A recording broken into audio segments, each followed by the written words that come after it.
क्या कभी किसी विरासत ने आपके दिल की गहराइयों को छुआ है? एक ऐसी कहानी जो सिर्फ अल्फाज नहीं बल्कि सदियों का वर्सा लिए है। आज हम एक ऐसे अदबी शाहकार हाशिम की मीरास ऊपर बात करेंगे, जो सिर्फ एक नावल नहीं बल्कि रूहों का सफ़र है। ये किताब उर्दू अदब के शायकीन, तलबा और नौजवानों के लिए क्यों ज़रूरी है, ये आपको क्या देगी और उसकी गहराइयों में क्या राज पोशीदा है। ये नावल फ़कत कहानी नहीं, ये एक एहसास है, एक रवायत की कड़ी।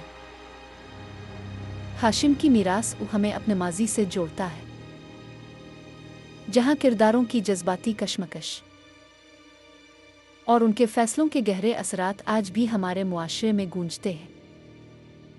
मुसन्निफ ने कमाल महारत से तारीख़ी पसमंज़र को जज्बाती कहानी के साथ गूंधा है, जो पढ़ने वाले को अपने सहर में जकड़ लेता है।